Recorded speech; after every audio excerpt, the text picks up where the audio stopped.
to look into this particular issue. Good morning, David Hundeyin. Good to have you on Rise and Shine. Good morning. Thank you for having me.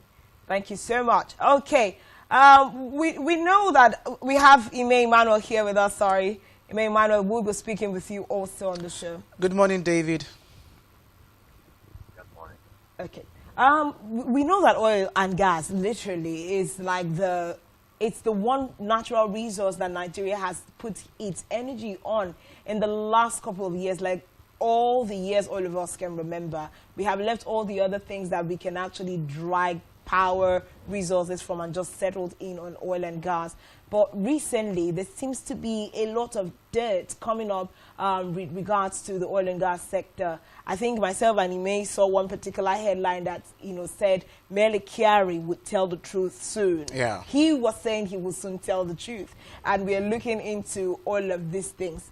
But overall, David, what do you think is the current state of the oil and gas sector? We had Dangote refinery partially commissioned sometime a year ago, and we're all celebrating that, oh, this seems to be bringing good luck to Nigeria. But what's the state of things on your end?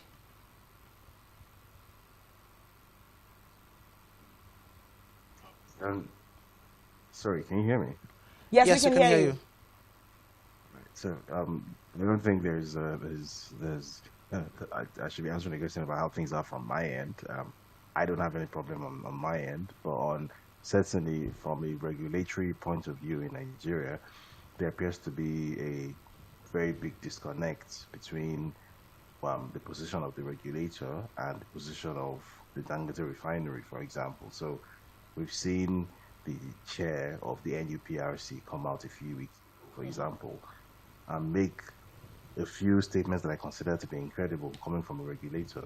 Make statements that sounded as if they were from a competitor, where he essentially said that the diesel coming out of Dangote's refinery had sulfur content that was above regulatory limits, and that in any case the government shouldn't be supporting one entity to take over Nigeria's energy market, which, I mean, it's not a lie, but is an incredible statement for a regulator to make, because it sounds as if the regulator is being combative toward a player in the local space, which, I mean, as I said, it sounded like it was a competitor making that statement, not a government official. Okay. And we've seen other instances of this disconnect between the regulator and the regulated, where, for example, there's a subsisting agreement to supply a certain amount of feedstock to the refinery, but it hasn't actually panned out that way. The refinery is now having to import feedstock from as far afield as the US and South America, because apparently Nigeria's oil production for the next year or two has already been mortgaged in exchange for loans.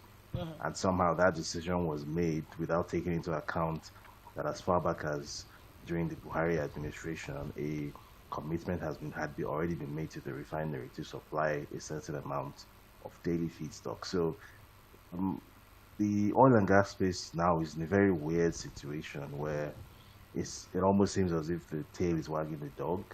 So it's the international oil companies and the foreign players who appear to be on the same page with the government, while the biggest Nigerian player of all, which is Dangote Refinery, now appears to be sort of fighting a very lonely battle, to essentially overturn a very well-established status quo in the Nigerian oil and gas space.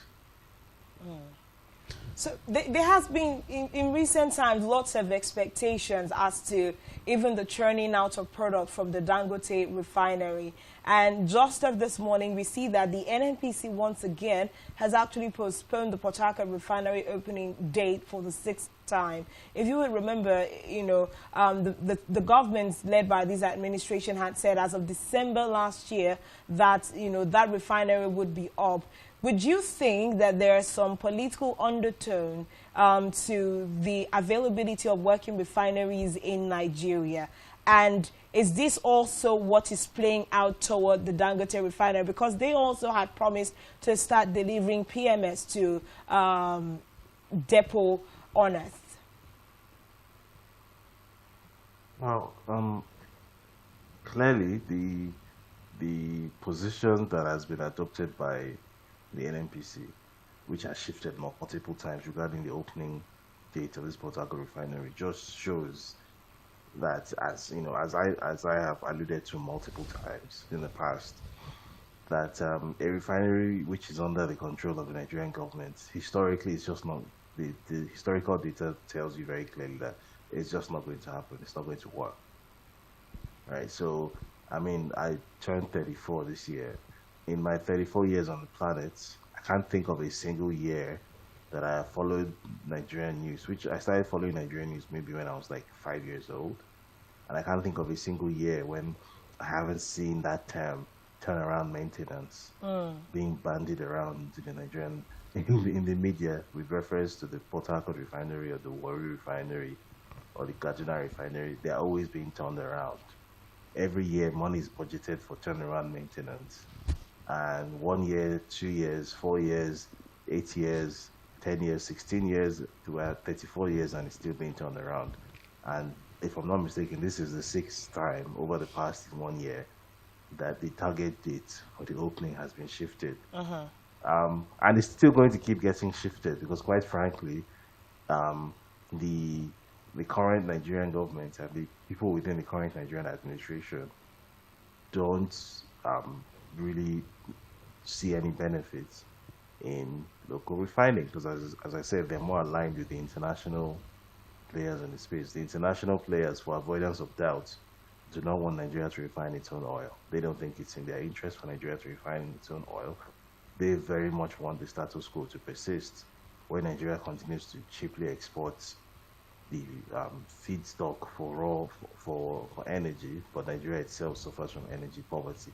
They love that status quo because, again, Africa's poverty is some people's prosperity, while Africa's prospective prosperity is always some other people's prospective poverty. So we live in a zero-sum game, which they are benefiting from. And obviously, they don't want that situation to reverse. And unfortunately, the current Nigerian administration seems to be captured by these elements. So we're going to keep on seeing more of these headlines. They're going to shift this date of this Port Harcourt refinery opening again, and then they will shift it again after that, and they will shift it again after that. Before you know it, it will be 2027, and they'll be talking about how they need some more money to turn it around again. It's what has happened for the past more than a quarter of a century. So I don't see why it's going to change now. David, you've made mention that the international scene are having, a huge influence to why the refineries in the country will not be functional. I mean, we can see it clear, pop and clear that the Port Harcourt refinery has not worked despite the promise made by the Tinubu administration, and also Dangote refinery too, after commission, has not come into play. And recently, an international NGO has, reached out to you to write a particular article smearing the Dangote refinery. The question is, what is the big thing that the international scene are so focused on the Nigerian refinery functioning? So the basic economic problem that most of Africa suffers from, and Nigeria also suffers from, is that the only things that we produce are raw materials, cash crops, and natural resources. And those are the things that we export, right? Okay, let me rephrase that. Those are not the only things we produce, but those are the only things that we export on a large scale. So we're stuck on the primary level of production. Now, the thing with primary production is that you don't set the prices of the commodities that you export. It's the people who buy them. And those people are the industrialized world. Those are the people who set the prices for you.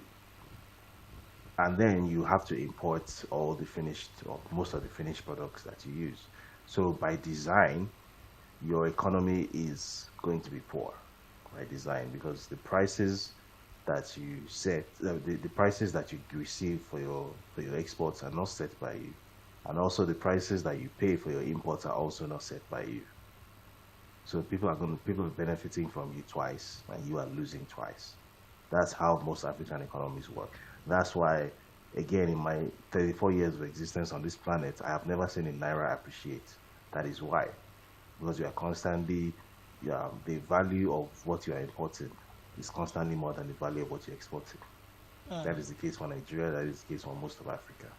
So it is very much in the interests of these international players, or these foreign players, to maintain that status quo because they benefit from it, right? So when, as you may know, Africa acts as the resource base of the entire global industrial economy, and because it's the resource base and it basically sells raw materials cheaply to the global industrial economy, that is what upholds the global industrial system, the system of global trade as you know it, where there's one region of the world that supplies cheap inputs for industry. That region is Africa.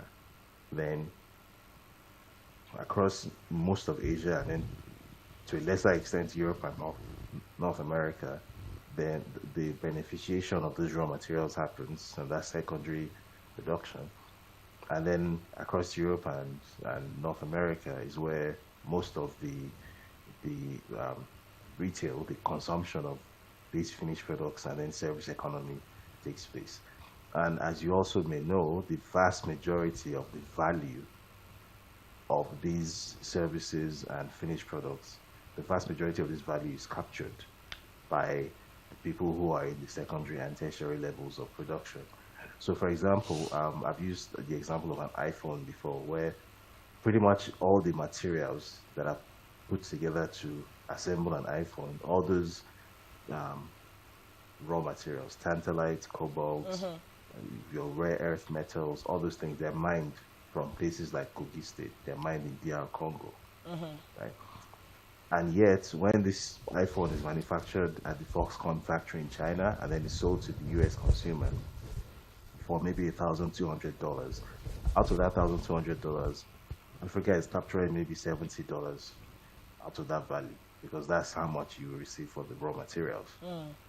So basically, we are almost entirely excluded from the benefits that actually accrue from the things that are built on top of African resources, and that's because we're stuck at the primary level. So most people would very much like to keep things that way. It's a similar situation with crude oil. You export crude oil for, I don't know, $60 a barrel. Meanwhile, the value of the materials that are contained in a single barrel of crude oil far exceed that $60. So you will get diesel, you will get petrol, you will get plastics, you will get other petrochemicals and associated materials like things used in pharmaceuticals.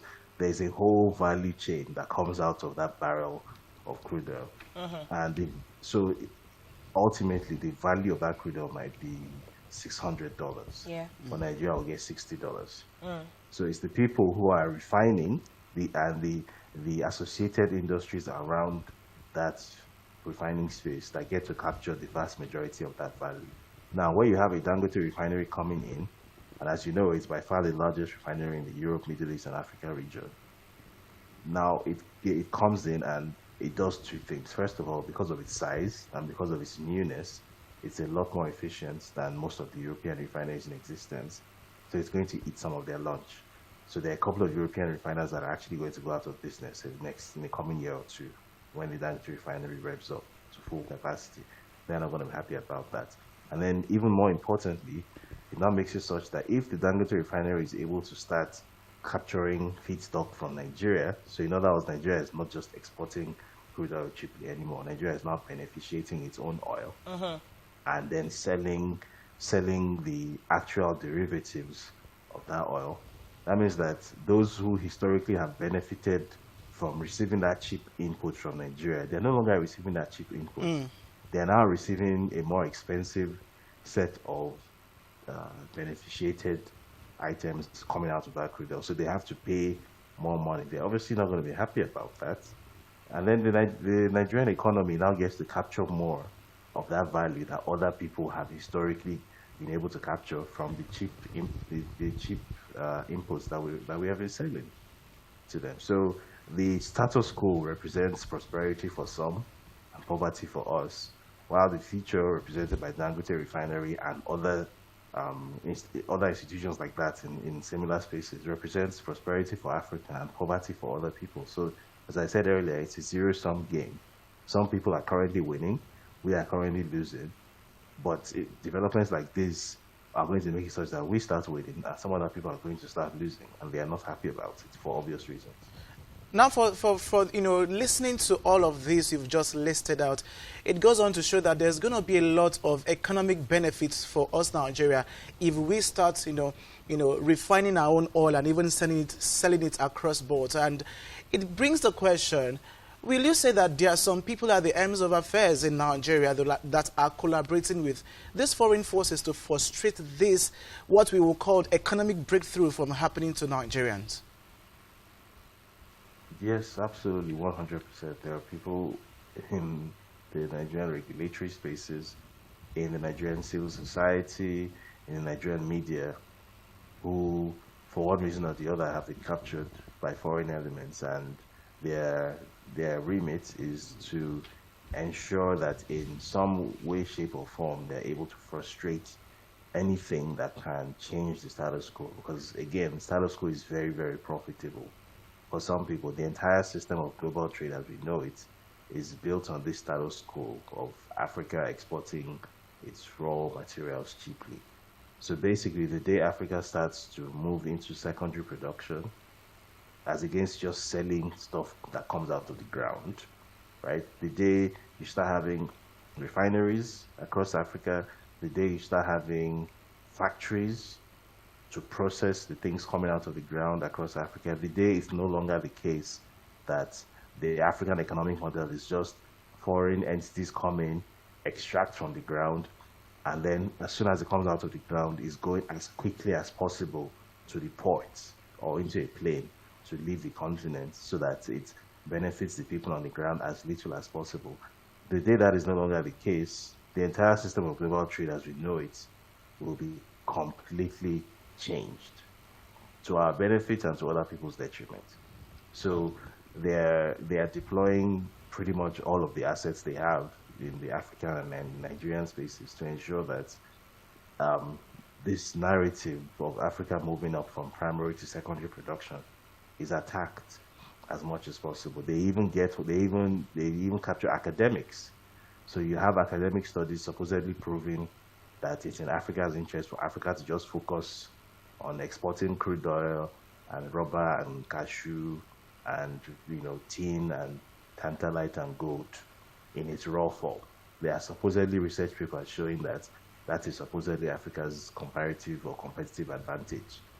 So in other words, according to the god of economics, it has been decreed by some white guy sitting somewhere in Pennsylvania that the economic role that Africa is best suited for is to be the source of everybody else's prosperity, while it itself should remain poor.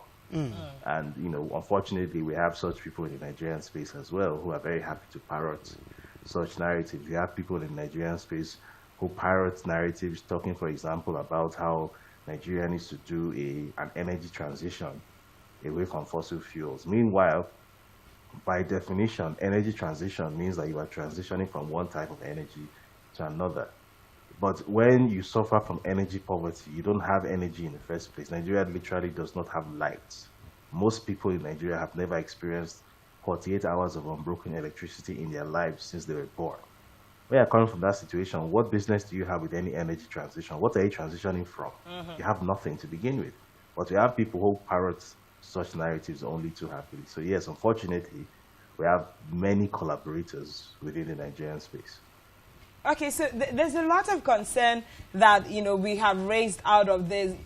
Just last week, during the FEC meeting, we saw the president directing that the NNPCL should actually sell crude oil to refineries in Nigeria in the Naira, using our own currency to sell oil. Now, a lot of experts have said that, yes, this could be in the best interest of Nigeria, but then again, the volatility that we see in the forex market, we would still have to now go and change the dollars that they had bought and heaped up back to Naira, which is still the same cycle that we're going through. Looking into this, will it be possible anytime soon for us to have the political will to do right by the oil and gas sector in Nigeria? Do you even think that they're going to sell this oil to these refineries in Naira? Because a week gone, we haven't seen the implementation. So that's a very difficult question to answer. Certainly, I think the current Nigerian government is not so much a case of simply lacking a political will. I think might actually be openly antagonistic toward it. So that's a problem. However, it's also the case that the Nigerian public, by and large, obviously does not want to remain poor. And increasingly, the Nigerian public is aware of the importance of this issue and the importance of moving up the economic ladder, moving from primary production to secondary production. So increasingly, it is becoming a political issue for any government in power that if the people know that it is within the capacity of the government to facilitate this economic movement and they are not doing it, then that means that the government is complicit. So it's difficult to say. So it could very well be the case that even though the government doesn't want to do it, they will feel forced to do it because, you know, they feel like if they don't, then basically there's going to be an open revolt. Okay. Right? So you think that... Now, so you're saying that there is a possibility that Nigerians, the opinion of Nigerians will force the federal government to inadvertently sell oil to refineries in Naira? I think eventually it might come to that, yes, especially as more and more people become aware of that basic reality that if Nigeria does not start to refine its own oil, that's like the one of the most fundamental economic decisions that Nigeria has to take in order for Nigeria to stop being poor. And Nigeria has to start refining its own oil. An African economy that wants to stop being poor needs to start beneficiating its own raw material exports. That if you are exporting raw materials to the global market, you are going to be poor forever and ever to time indefinite. As more Nigerians become aware of this, and by the way, this is not just a topic of conversation maybe in the big cities in the south of Nigeria. It's now increasingly becoming a big conversation in the north as well. So it's becoming a pan-Nigerian issue. The government eventually will have to deal with that boogeyman. Will have to either come out and openly fight against that growing public perception and basically declare war on Nigeria, which I don't see how such a government really wants to survive if it does that. Or it's going to have to find a way to meet that commitment that it has made. Because bear in mind that it's not just a simple case of Dangote wanting or local refineries wanting feedstock from Nigeria. It's that the Nigerian government actually has signed agreements with these local refineries and has guaranteed that there will be so and so amount of feedstock that will be made available to them. So what the Nigerian government is currently doing is actually violating the agreements that it already signed years ago. So, yeah, there is that bridge will have to be crossed when we get to it. All right, I want to ask you a two-in-one question. Let's flash back to the administration before the last one. Dr. Ngozi Ogonjo-Iweala, in her book Fighting Corruption, made mention that NNPCL, right from inception, had been an agent of government that have issues with transparency and accountability. And the question I want to ask is, should NNPC start selling crude oil to refineries in Nigeria? What is the level of accountability that they are going to have? Because if you look at certain news stories recently, there has been disparity of the barrels of production per day we are having, conflicting numbers like that. How are we sure that they are going to be transparent enough in their numbers of barrel per day they are producing? First question. Second question, will they have the ability to produce crude oil that will be sufficient to run the Dangote refinery or any other refinery in the country? So first of all, we actually don't know how much crude oil Nigeria produces. The best we have is estimates. Yeah. So if you speak to people who work in this space, they will tell you, for example, that it's not uncommon for vessels to go into these offshore spaces in Nigeria and load up with crude oil that has been extracted from Nigeria and then proceed to the international markets, and there is no record of them. That's apparently a fairly common experience on a weekly basis. So Nigeria might produce, officially Nigeria produce something like 1.1 million barrels per day. In reality, Nigeria might produce 3 million barrels per day. You actually have no way of knowing. Yeah. That's just the unfortunate reality. So, yeah, the answer to question one is we don't know. And then secondly, regarding the capacity of the government to actually fulfill these orders, I believe that was the question. Yeah. Well, that's a dicey one. Again, they have already signed these agreements, and on paper, Nigeria certainly has the capacity, if maybe not in practice, but on paper. So the first issue that will have to be resolved is the loans that the Nigerian government has taken, which have been secured on oil. Because previously it used to be the case that when the Nigerian government wants to take on a loan or wants to raise debt, the assumption that was made is that when Nigeria sells oil cargoes, the money realized from these oil cargoes is what is used to service its debt. But now it has gone beyond that. Now, Nigeria doesn't even make it to the point of selling cargoes and then using that money to settle debt anymore. Nigeria now does these sort of trade by barter deals where it goes to meet the creditor and then tells the creditor, lend me $5 billion and I'm going to secure this loan on future oil production. So basically Nigeria is selling oil that it hasn't actually extracted yet. So basically something like the next 2 years officially of Nigeria's oil production, or the next 2 years worth of revenues from the NNPC share of Nigeria's oil production revenues has already essentially been mortgaged for debts. So that's a very big problem. So from a local refinery's point of view, the only way for the government to meet its commitment that it has made to them, while obviously still having to meet this commitment that it has made to its creditors in terms of oil for loan, basically, is to expand its daily production capacity, to expand local extraction capacity, which on paper, Nigeria has the capacity for 3 million barrels per day. But officially, Nigeria is only doing 1-point-something million barrels per day on paper. In fact, there was a time it dipped below 1 million barrels per day during the last few months of the Buhari administration. So that means that there's if you're familiar with Nigeria, it means that there's almost certainly some disconnect within the system. Someone is making a lot of money within the system and it's not being reflected anywhere.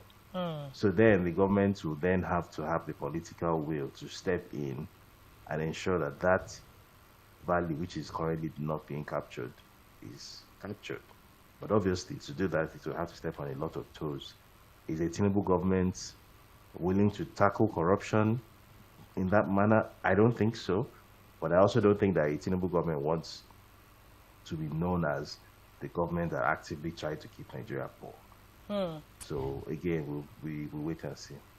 So we're looking at, the growing debacle between, Dangote refinery, even, bringing Dangote himself out of the woods. I mean, if you see the reactions on social media, people have even said, administrations have come and gone. We really don't hear Aliko Dangote's voice, but this administration seems to have amplified, his speech. Now, we know that the federal government had actually approved 450,000 barrels for domestic consumption to be offered to Nigerian refiners.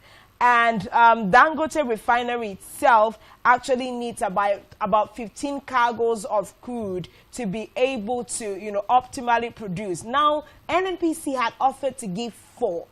Now, there's been a new debacle back and forth as to Dangote recently saying that the federal government should actually take off its 1.3 estimated crude oil produced per day. They should actually, supply it to the refinery, and he in turn refines it and sells it back to us. I think that's primarily where, you know, all of these issues started coming out from. And we began to see, David, documents, speeches. I've seen members of the House of Representatives, the committees that have been set up to actually probe. Someone, you know, categorically said that Aliko Dangote has benefited from the federal government, and some of the stance he's currently taking, you know, cannot be, you know, absorbed on face value. What exactly do you think is going on here? Is it a matter of the federal government through the NNPC actually trying to uphold standards, or there is an underground move to sabotage the existence of Dangote Refinery? And I personally believe that if they affect Dangote Refinery, all the smaller existing refineries will also be affected by this feud.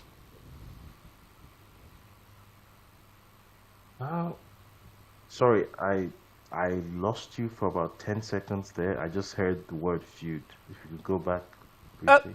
Okay, so I'm saying that, you know, with regards to the current issue going on between Dangote, the NNPCL, and the federal government, a committee has been set up inviting him for probes. I'm asking, is this a move to uphold standards by the regulatory agencies, or just a move to sabotage the existence of a working refinery in Nigeria?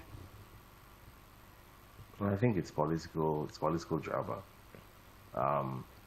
What typically tends to happen in situations like this, where the government is clearly in the wrong, the government is clearly at fault, and a private player potentially is in a situation to embarrass the government, is that the government then starts pulling this bravado game and starts looking for a way to reverse the situation, and starts making it look like actually it's the private player who has horns going out of his head. Right? So then they will start saying, oh, we're probing this person for this or that reason.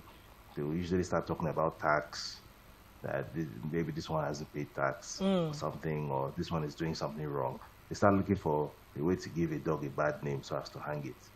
It's a long-running political game in Nigeria, so I think this is nothing different. However, I also think that Dangote is not exactly some sort of like helpless victim in all of this. In fact, if there is one entity in the whole of Nigeria that is possibly equipped to take on the Nigerian government in this sort of fight, it will probably be Aliko Dangote. So, I mean, he'll be fine.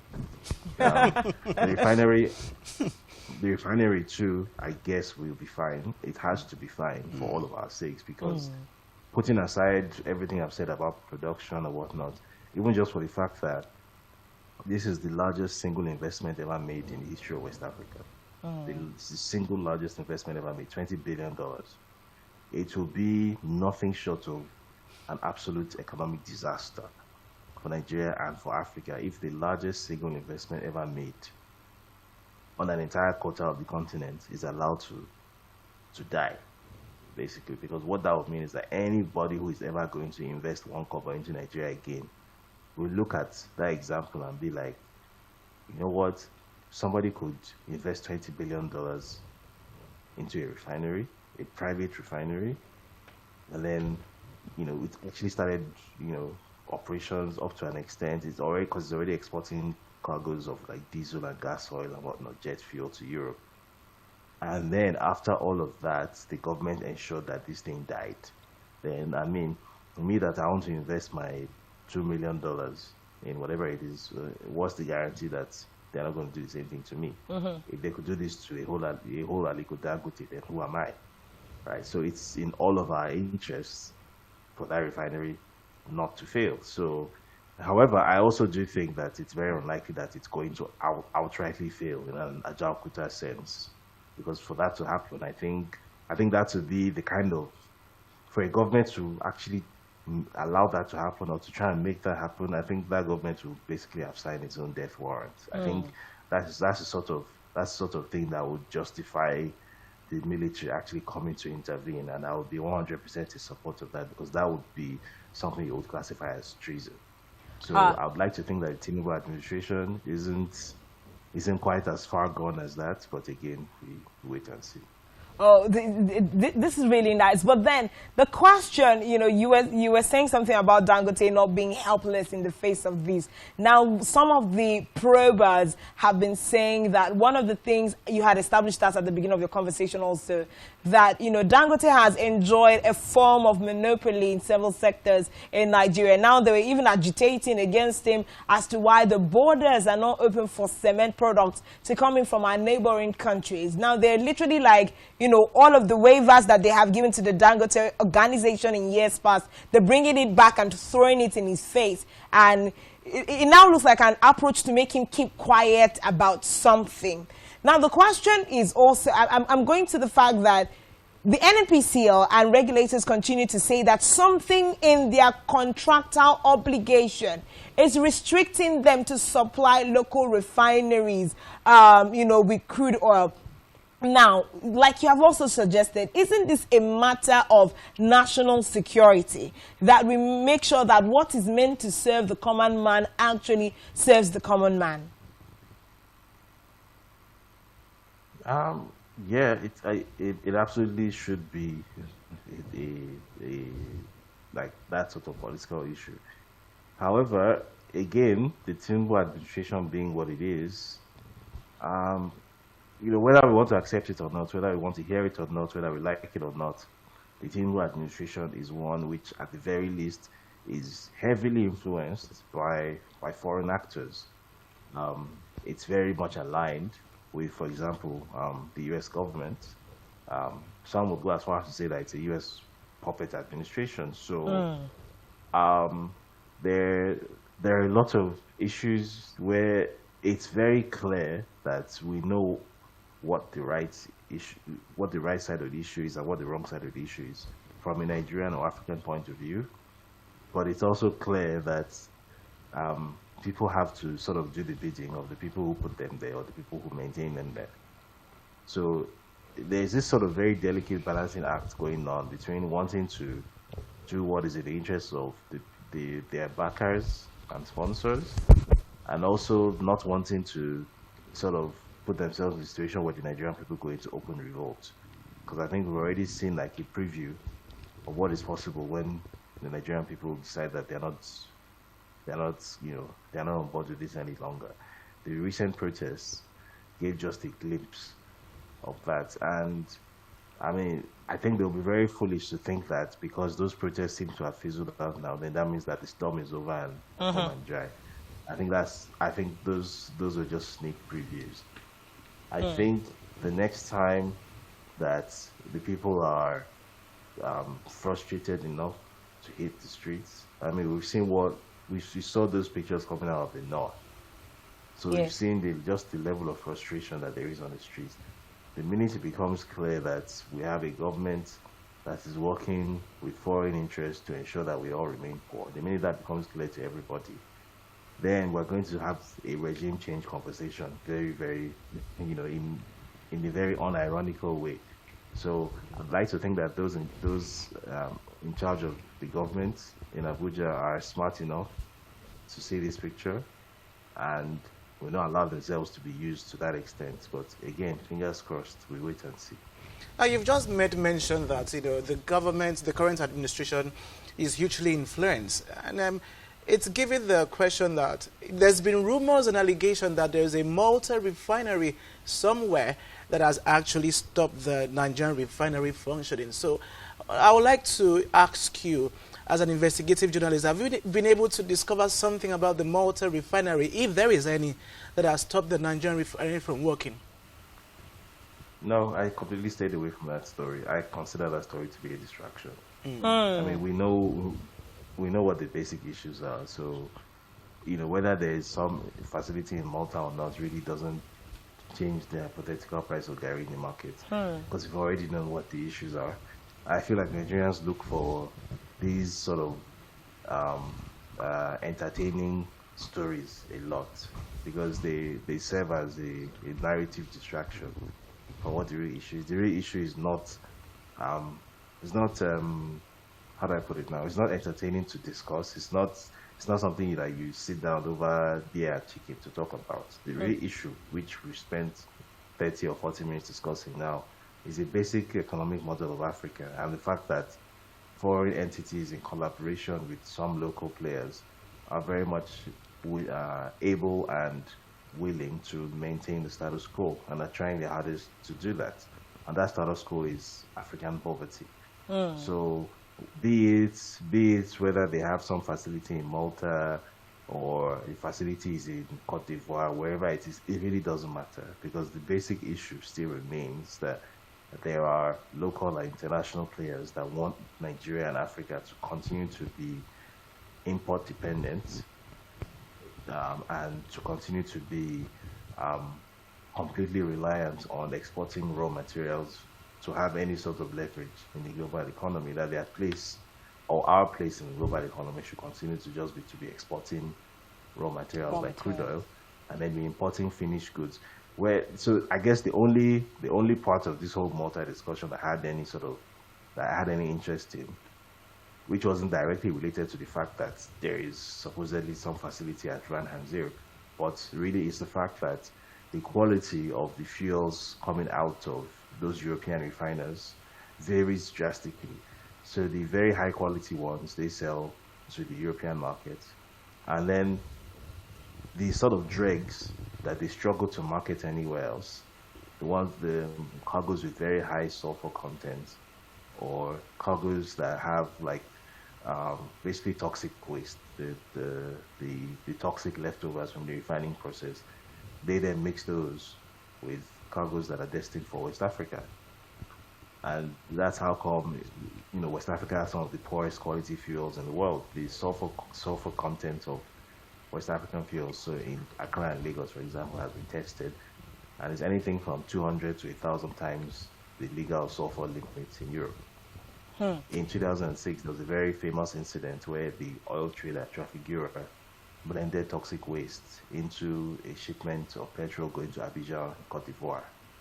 And as a result, we still don't know how many people died in Cote d'Ivoire to date. It might have been in dozens, might have been in the hundreds, might have been in thousands. We simply don't know. And the only reason we even heard about this incident was because it was one of the few incidents that actually made it to court. And they were actually fined in international court. They have done this several times, and it's not just Trafigura. So again, those are the real issues, not specifically whether it was done in Malta, because yes, it happens, and it's not just in Malta. It's a pan-European phenomenon. That's the nature of the economic relationship between Europe and Africa. It's a parasitic relationship. Well, unfortunately, we are literally out of time, but you have overly emphasized in your conversation this morning the place of the international community in the state of Africa. Now, we actually have facts and figures pointing to these modern day colonialism that is going on on the continent. Why, in what way do you think that the African man can fight back? Because if we are this blessed with these natural resources and actually have the capacity to make our refineries work, we were even saying just even produce the crude and consume in your country. You would make way more, in terms of turnover to be able to make your economy a viable one. David, how do you think that Nigeria, which seems to be the target of this, international communities, because it's more like once you can cripple Nigeria, then your infiltration to the rest of Africa would actually be easy. At what point do you think that Africa, Nigeria, can fight back, just like we began to see in the likes of Mali, Burkina Faso, pushing out their relations with this Western wing? How soon do you think that Nigeria can get on board with this? Again, that's a very difficult question to answer, because Nigeria's political situation is a bit different to the likes of Mali, Burkina Faso, and Niger. However, I also think that the solution from a grassroots point of view continues to lie in mass education. And what I mean by education is not school. What I mean by education is even platforms like this. Just anything that enables people to inform themselves about what the issues are. Because I feel like because a lot of the media, the civil society space, the public education space, the policy space, a lot of these spaces in Africa are either directly owned and controlled or influenced and funded by these foreign entities. So it is the case that a lot of the information which is most widely circulated in Nigeria and in Africa is very irrelevant information. Information which is not really relevant to uplifting Africans. So I feel like, for example, the things we've discussed today, many people are just not aware of this reality. Many people simply don't know, for example, that the poverty that Africa deals with is not accidental, and the poverty that Africa deals with is not something that the rest of the world is displeased about. Many people have no idea that the poverty that Africa deals with has been engineered, and it is of direct benefit to certain parts of the global economy, right? Many people have no idea that, for example, a country like Nigeria wanting to refine its own oil will be seen as a threat to the current global order of how things work. So I think any platform that raises this awareness and people are able to understand what exactly these issues are, that is where some of these solutions will lie. I wasn't taught any of this in school. I don't think anyone here was either. In school, when we study economics in school, we're taught a lot of theory. We're taught about demand and supply. We're taught about how to use those graphs. We're taught a lot of high-level mathematics that doesn't necessarily correlate with our own reality on the ground. But these are the issues that we actually need to understand. Okay. That in a very real sense, when raw materials are mined illegally in Kogi and are flown out, this is who benefits. So I think that public education is where the salvation lies, if you like. All right, David, in less than 2 minutes, I would like to ask, because you've mentioned that a lot of factors, individuals have actually influenced this. Now, I want to ask you, what is the role of independent oil marketers in all of this, frustrating the oil and gas sector in the country? Well, so I don't think you would say it's independent oil marketers that are frustrating the oil and gas sector. I think if anything, it's the government that is the number one frustrator, if you like, of the sector. I think the independent oil marketers are just trying to survive, and are doing whatever they can. I think obviously it's some of them also see the existence of an entity like Dangote as potentially a threat to them, because potentially that could be some sort of a monopoly and all that. But I don't think these independent oil marketers are powerful enough to sabotage an entire country. I think only the government has that power. Okay. So recently in the Tinubu-led administration, we saw the strategy put in place to actually combat oil theft, because we've continued to hear that oil theft is a major crisis in the oil and gas sector. They had put certain infrastructure down, certain intelligence, and also on the flip side, there's a lot more technology and infrastructure that can be used to curb oil theft. But it looks like Nigeria is not being holistic. They're not being hands down to actually handle oil theft in the country. Now, security agencies and the likes, what is their part in all of the decay that we're seeing in the oil and gas sector? Earlier, you gave us an example. We see cargoes coming and moving oil out of the country. You said we may actually be producing as high as 3 million barrels per day, but it is not recorded because of oil theft in Nigeria. So if the question is what is the solution to that, again, it's only the government that has the answer to that question. It's only the government that has the power, for example, to enforce a security solution. This oil theft doesn't take place in a vacuum. There's an entire ecosystem of security and political cooperation with the characters responsible.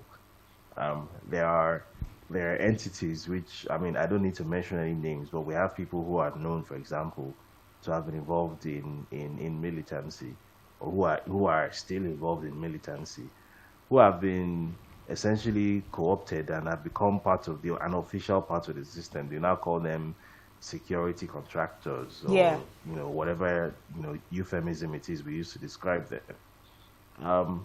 And these people obviously have some level of involvement in these issues. So if the government has not figured out how to deal with Mr. So-and-so, who has become a US dollar billionaire, 14 years after being some guy who used to stand in the creeks holding an AK-47, if they don't know how to deal with that person, then it's certainly not me who can recommend a solution to them.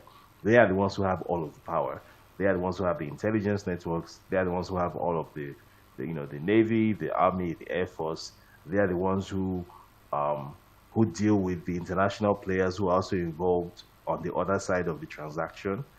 They are the ones who have agencies like NIMASA, which supposedly exists to protect inland waterways where these illicit transactions happen. So it's their job to figure it out. They wanted the job. They wanted to be president. They wanted to be vice president. They wanted to be in charge of Nigeria. Now they are. They've got the job by hook or by crook.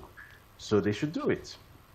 Well, they should get the job done. The APC government, led by President Bola Ahmed Tinubu, should get the job that they most, energetically sought for. Thank you so much, David Hundeyin, for joining us on the conversation this morning. Of course, looking into the oil and gas sector, the problems that avail us. David has said it's a problem of requisite education on the continent that would actually make us move towards solution. Thank you so much for giving us your time this morning, David Hundeyin. Well, great conversation it has been. We continue to see that time gap in education is a major problem on the continent. But it's been a great conversation this morning. We do hope that, people can get the knowledge and make quality decisions out of it. Just like what he has said, education is a vital problem. When I mean education, we do not mean the, conventional, classroom. Education and all sorts. What do you know? We need to know that. It's very, very important. Well, it's been a great time on the show. And so let's do this again tomorrow, same time, same station. My name is Imi Emmanuel. I am Uyai Imem. Thanks for being a part of this. Stay safe out there. Bye-bye for now.